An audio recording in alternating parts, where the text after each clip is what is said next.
믿습니다. 하나님께서는 전능하신 하나님이십니다. 그분은 능치 못할 일이 없으시고 불가능이 없으신 분입니다. 오늘은 이런 의미에서 하나님과 관련한 어쩌면 가장 일반적이기도 하고 어쩌면 가장 보편적이기도 한 그래서 우리가 쉽게 간과하거나 받들 수 있는 하나님의 전능성에 대해서 우리가 한번 살펴보는 그런 시간을 갖도록 하겠습니다. 오늘 우리가 사도신경을 통해서 하나님의 전능하심에 대해서 고백한 바가 있습니다만 하나님께서는 당신의 전능하심에 대해서 벌써부터 여러 가지 모양과 방식으로 우리에게 계시하시고 드러내 주셨습니다. 먼저 하나님의 말씀으로 계시하셨습니다. 나는 여호와요 모든 육체의 하나님이라 내가 할 수 없는 일이 있겠느냐. 아브라함의 99세 때에 여호와께서 아브라함에게 나타나셔서 그에게 이르시되 나는 전능한 하나님이라 너는 내 앞에서 행하여 온전하라. 만군의 여호와께서 경영하셨은즉 누가 능히 그것을 패하며 그의 손을 패하셨은즉 누가 능히 그것을 돌이키랴. 그리고 오늘 본문 말씀 욥이 여호와께 대답하여 이르되 주께서는 못하실 일이 없사오며 무슨 계획이든지 못 이루실 것이 없는 줄 아오니.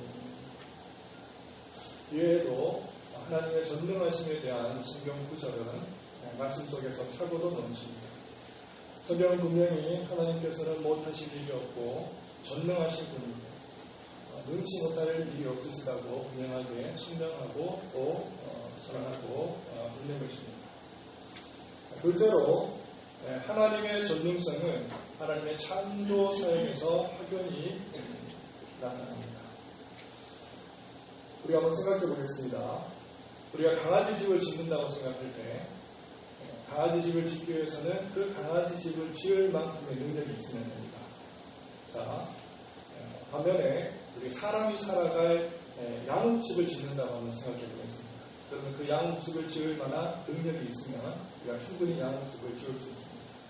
빌라를 짓기를 원하면 빌라를 지을 만큼의 능력이 필요하고 또 아파트를 큰 대형 빌딩을 지을 생각이 있으면 그 빌딩을 지을 만한 능력이 있으면 그만입니다. 그렇듯이 우주를 만들기 위해서는 이 우주보다 더 큰 능력이 필요한데 하나님께서는 능히 그의 말씀으로 이 우주를 삽시간에 만들어 내신 것이죠.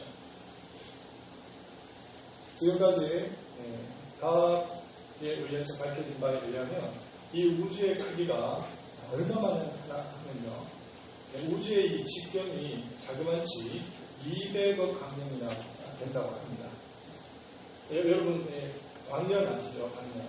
이 빛이 1년 동안 지나가는 거리인데 빛이 1초에 자그마치 이 지구의 7바퀴 반을 돕니다.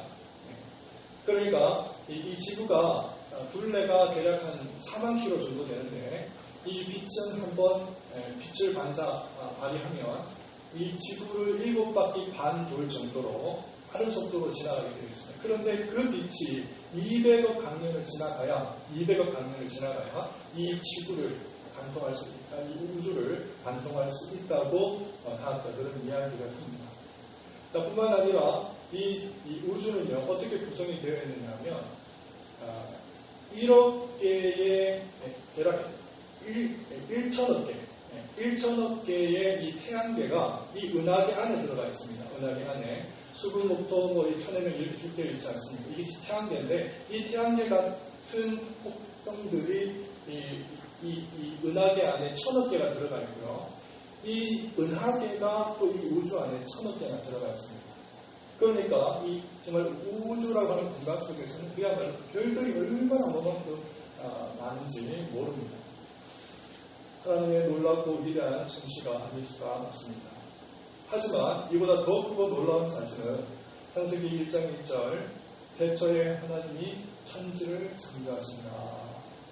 하나님께서 이 천지를 만드실 때 기존에 있는 재료를 가지고 하나님께서 만드신 것이 아니라 우에서 유를 창조해내셨다고 하는 것입니다. 사람들은 충분히 돌이나 나무를 가지고 기존의 재료들을 가지고 또 다른 것을 변형시켜서 창작할 수도 있고 또 창조할 수도 있습니다. 그러나 인간이 아무리 뛰어나다고 해도 돌을 만들 수, 또 나무를 만들 수는 없는 것이죠. 그러나 하나님께서는 이 우주 만물을 만드실 때에 그야말로 무에서 유를 만드신 것입니다.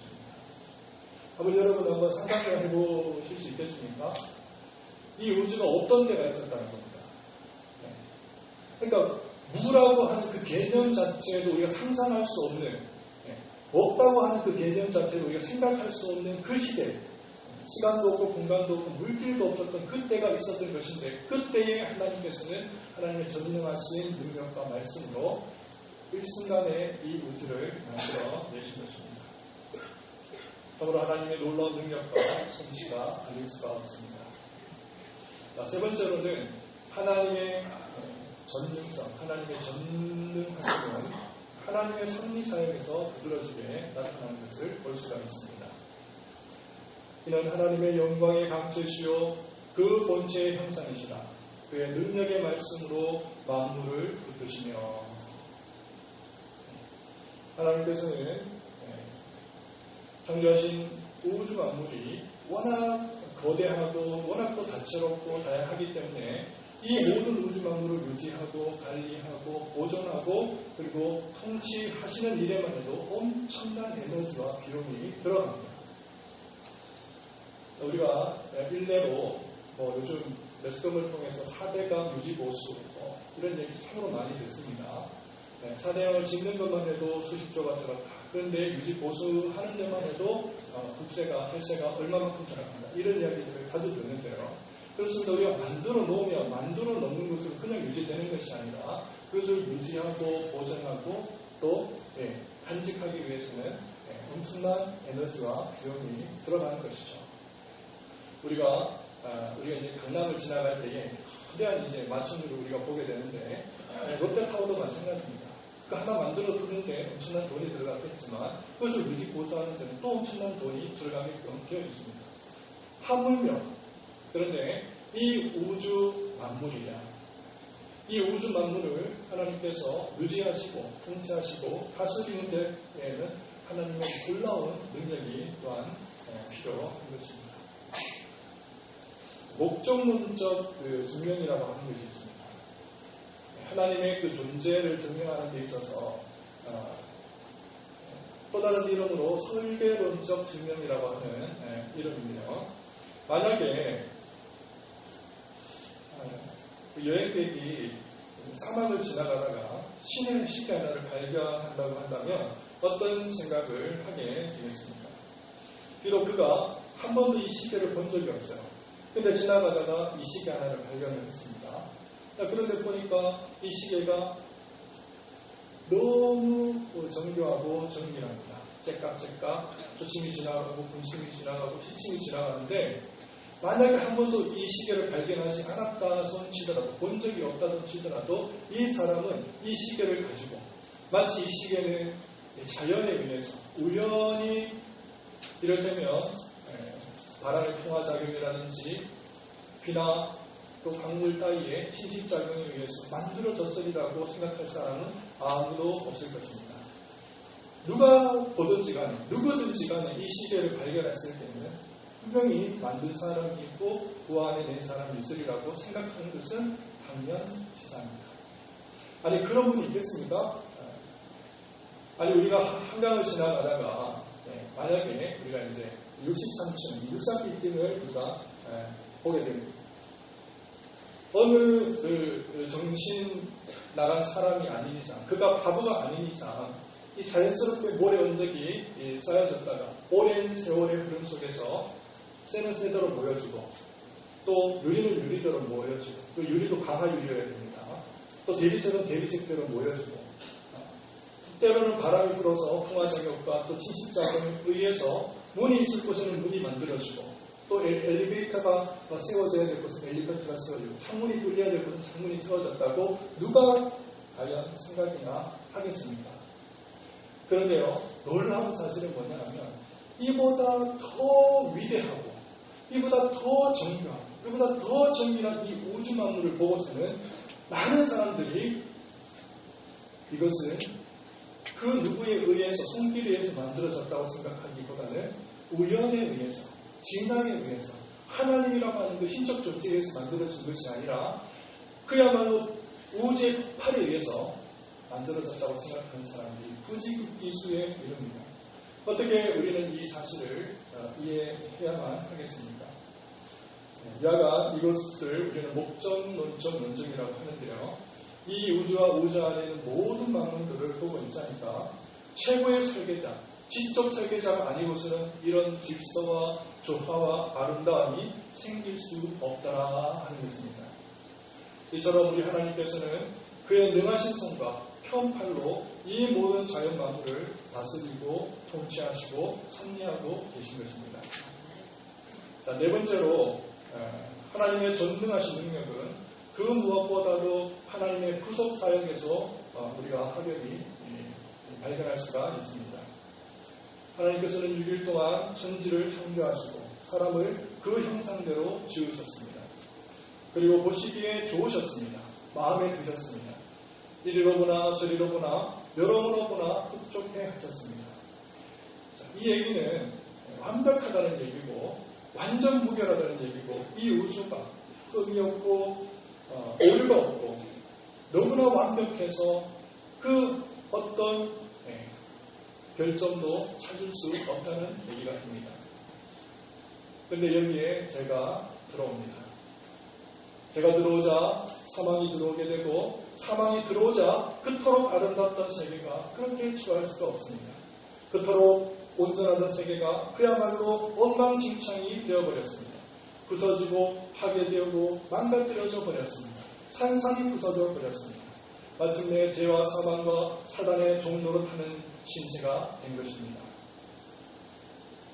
그런데 놀라운 사실은 하나님께서 이 죄 많은 세상을 이대로 내버려 두시지 않으시고 포기하시지 않으시고 다시 한번 회복하시고 복구하시기를 원하셨다고 하는 것입니다. 예전에 에덴의 영광을 되찾기로 하나님께서는 결단하신 것입니다. 하나님께서 본래 가지고 계셨던 창조의 계획과 목적을 완성하시기 위해서 인류를 구원하시기로 결정하신 것입니다. 왜요? 왜일까요? 왜 하나님께서는 죄 많은 인류를 포기하시지 않고 이 우주를, 이 지구를, 이 인류를 구원하시고자 하셨겠습니까? 그것은 다름 아니라 우리를 사랑하시기 때문입니다. 그 무엇과도 바꿀 수 없이 사랑하시기 때문에 그 어떤 희생을 치르는 한이 있다 할지라도 우리를 구원하시고자 주님께서는 마음의 결정을 하신 것입니다. 육신의 아버지는 자녀를 사랑할 수 있지만 전능하지는 않죠. 그러기에 육신의 아버지에게는 제약이 있고 한계가 있기 마련입니다. 지금은 많은 사람의 존경을 받고 있고 또 한때는 백주년 기념교회에 담임 목사님이셨던 이재철 목사님의 간증집에 나와 있는 내용입니다. 90년도 봄 목사님의 둘째 아이가 어린아이였을 때 강남 WMCA 2층에서 떨어진 적이 있다고 합니다. 온 입이 비투성이가 된 아이를 데리고 영동 세르브란스 병원에 다다랐을 때 아이의 양 턱뼈가 부러지고 아래 턱과 입술 그리고 잇몸이 찢어졌다는 진단을 받게 됩니다. 무엇보다도 먼저 피가 계속 흐르고 있는 아래턱, 입술, 잇몸을 꿰매는 응급수술을 받아야만 했습니다. 하지만 마취는 할 수 없었습니다. 높은 곳에 떨어졌기 때문에 혹 뇌를 다쳐줄지 모르는 일이고 만약 뇌에 충격이 갔을 경우 자칫 마취에서 뛰어나지 못하는 부작용이 있을 수 있었기 때문입니다. 어쩔 수 없이 아이의 맨살을 꿰매는 수술이 시작되었습니다. 아이의 온몸을 침대 시트로 싸감고 목사님을 포함한 장정 3명이 아이의 머리, 몸통, 다리 부분을 있는 힘을 다해 움켜 잡았습니다.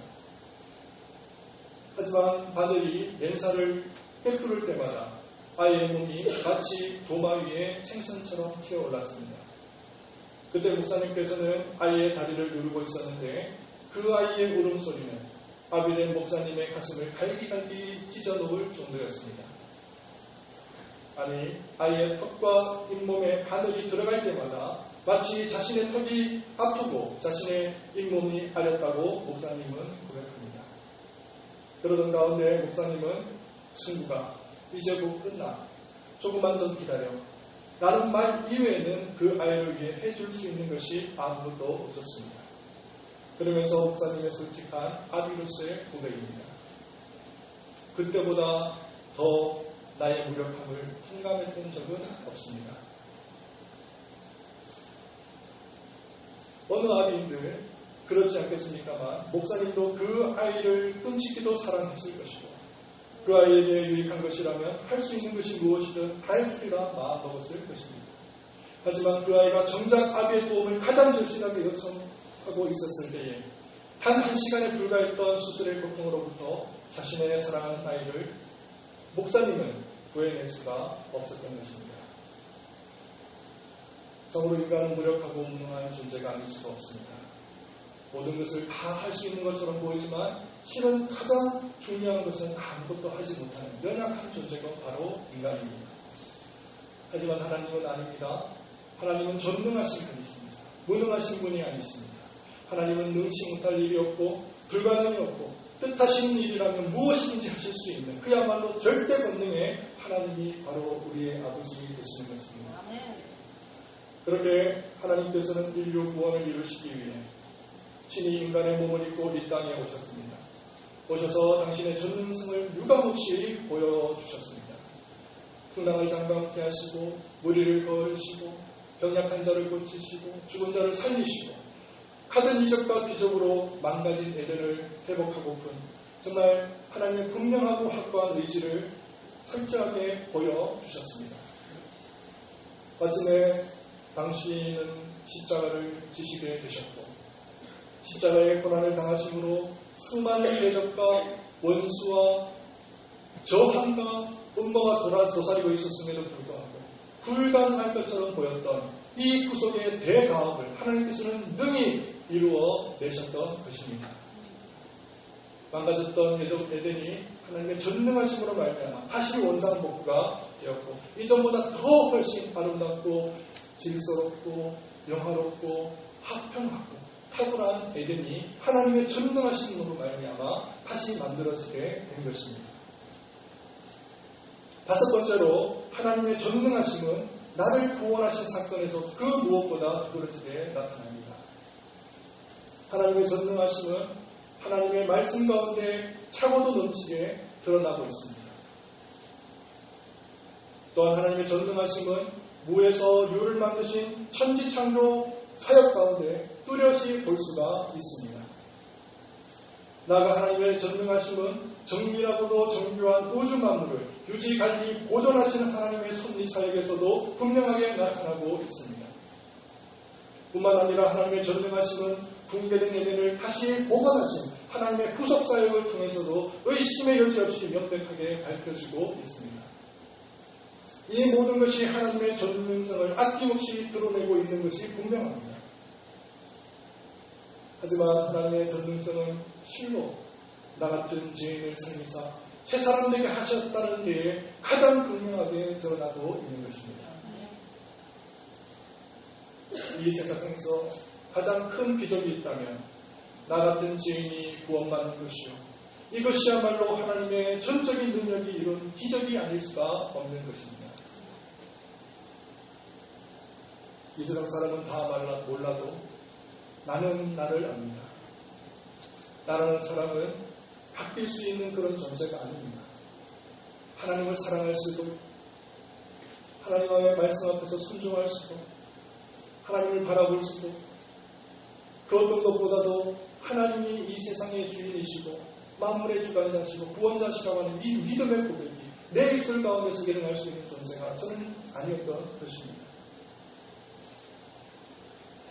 나는 내가 얼마나 죄 많은 인생을 살아왔는지 너무나도 잘 알고 있습니다. 나는 내 자신에 대한 가장 확실한 증인입니다. 하나님의 전능하심이 아니었던들 나는 절대로 이 자리까지 올 수 없는 존재가 바로 저라고 하는 존재입니다. 하나님께서는 영원한 죽음의 구렁텅이로부터 해망할 수밖에 없는 죄인인 우리들을 구원해 내셨습니다. 고집불통인 오망방자한 기고만장한 우리들을 불러내셨습니다. 어떻게 이 불가능한 일이 가능할 수 있었습니까? 어떻게 절대로 일어날 수 없는 일이 일어나게 되었습니까? 그것은 두말할 것도 없이 그분께서 전능하시기 때문에 그렇습니다. 이제 말씀을 정리하도록 하겠습니다. 하나님께서는 언제나 자기 자녀의 유익을 위해 자신의 능력을 사용하십니다. 바울은 에베소에서 우리를 향하신 하나님의 지극히 크신 능력에 대해서 말합니다. 그의 힘의 위력으로 역사하심을 따라 믿는 우리에게 베푸실 능력의 지극히 크심이 어떠한 것을 너희로 알게 하시기를 원하노라. 뿐만 아니라 우리가 구하거나 생각하는 모든 것에 더 넘치도록 능히 하실 하나님이 우리에게 있다고 바울은 말합니다. 우리 가운데 역사하시는 능력대로 우리가 구하거나 생각하는 모든 것에 더 넘치도록 능히 하실 이에게. 그러므로 사랑하는 성도 여러분, 이 사실을 잊지 않으시길 바랍니다. 우리는 우리의 모든 필요를 들고 전능하신 하나님에게로 갈 수가 있습니다. 어떤 문제가 있든, 어떤 유혹이 있든, 어떤 제약이 있든, 그것이 가정의 문제든, 그것이 인간관계의 문제이든, 건강상의 문제이든, 또한 사회생활의 어려움이든, 우리 하나님께로 가서 우리의 모든 염려를 모조리 다 사랑하는 자녀이기 때문에 우리는 하나님 아버지한테 맡길 수가 있는 것입니다. 하나님께서는 전능하심으로 우리는 온전히 하나님을 의지하며 살아갈 수가 있는 것입니다. 성도는 하나님의 전능하심을 의지해야 합니다. 우리는 우리의 연약한 우리의 의지나 우리의 인성을 의지할 수 없습니다. 아무 힘도 도움도 되지 않는 고관이나 방백들을 의지해서는 되지 않습니다. 아무런 복도 빌어줄 수 없는 우상을 의지할 이유가 없습니다. 우리는 단지 우리의 능하신 손과 편팔이 되시는 강력하신 전능하신 하나님만을 온전히 의지하며 살아가면 되는 것입니다. 그러면 우리가 어떤 환난과 어떤 공경과 어떤 난간 속에 빠뜨려진다 할지라도 어떤 상황 속에서도 하나님께서는 우리를 건져내시고 우리에게 힘을 불어넣어주시고 우리의 배후에서 전능하신 하나님께서 버티고 계시기 때문에 우리는 능히 그 모든 난간을 극복할 수가 있게 되는 것입니다. 이제 말씀을 맺겠습니다. 체코의 한 마을에 다리를 지키는 다리지리가 살았습니다.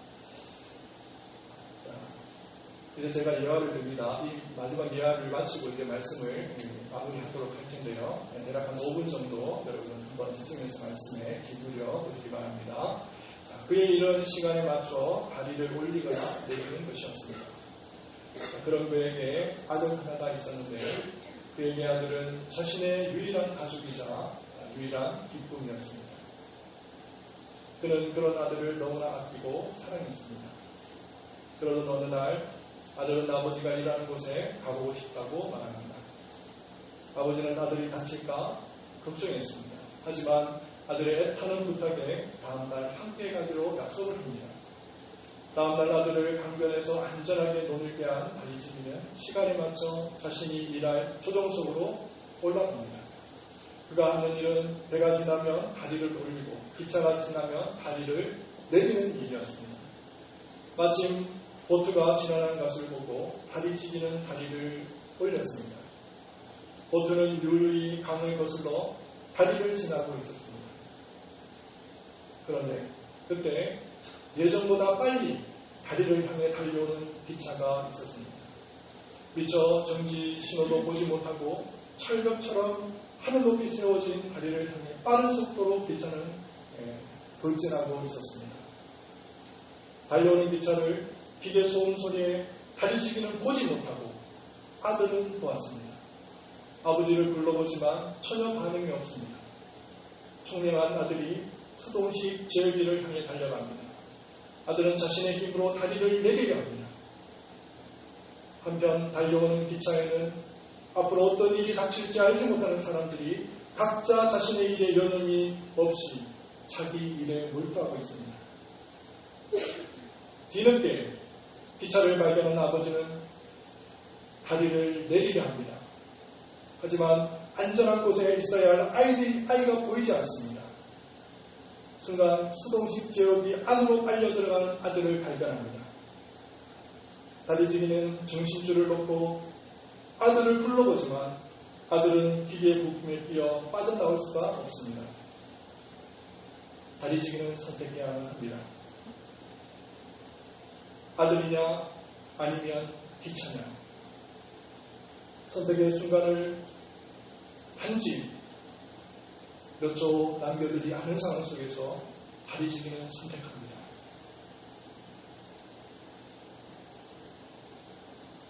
기차를 선택합니다. 아들의 희생을 선택합니다. 이 영화의 마지막은 아무 일도 없었다는 듯이 평온하기만 한 기차안과 오열하며 비통해하며 울부짖는 아버지의 모습이 교차되면서 영화는 막을 내립니다. 사랑하는 성도 여러분, 이 단편 영화가 시사하는 바가 큽니다. 실화를 바탕으로 만들어졌다는 이야기가 있는데 마치 예수 그리스도의 십자가 사건과 비슷하다고 해서 기독교 영화도 굉장히 유명합니다. 아버지가 나오고 아들이 나오고 한 아들의 희생을 통해서 타수의 생명을 구하는 이야기, 순고하고 숙연한 한편의 사랑 이야기가 아닐 수가 없습니다. 하지만 우리 하나님은 이 영화의 다리지기가 아닙니다.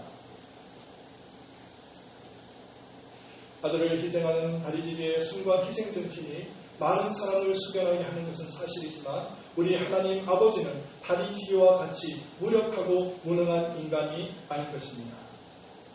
하나님 아버지는 십자가상에서 모든 인류의 죄인들 또한 살리셨지만 희생제물도 살리신 분이십니다. 부활의 영광으로 모든 사람들을 살리신 이가 전능하신 하나님인 것입니다. 그분에게는 못하실 일이 없습니다. 죽은 자도 살리실 뿐만 아니라 지옥의 권세에서도 사망의 권세에서도 모든 사랑하는 자녀들을 다 건져내실 수 있는 전능하신 하나님이 바로 우리의 아버지 되시는 것입니다. 하나님은 사랑하실 뿐만 아니라 그분에게는 능력이 있습니다. 사랑하지만 능력이 없는 무능한 하나님이 아니라 능력은 있지만 사랑할 수 없는 그런 매정한 아버지가 아니라 그분은 사랑도 하시고 능력도 있기 때문에 우리를 억만 죄악 가운데서도 죽을 수밖에 없는 허물과 죄로 죽은 우리를 능히 살리시고 구원하시고 건지실 수가 있으셨던 것입니다. 이것이 우리의 아버지입니다. 자, 이제 우리는 누구를 향해서 달려가야만 하겠습니까? 여러분 자신을 의지하겠습니까? 무력한 아니면 여러분의 주변에 있는 고관이나 방백들을 의지하겠습니까? 아닙니다. 하나님만을 의지할 수밖에 없는 것입니다. 전능하신 하나님에게 달려갈 수밖에 없는 것입니다. 그에게 강력한 팔이 있고 그분에게 능하신 손이 있습니다. 그분에게만 달려갈 때에 우리의 생명이 안전하고 보장되어지고 영원한 생명길로 인도된다는 것을 기억하시고 하나님에게만 온전히 의탁하고 의지하실 수 있는 저와 여러분 되시기를 바랍니다. 기도하겠습니다. 사랑과 은혜와 감사하신 하나님 아버지, 전능하신 하나님을 찬양합니다.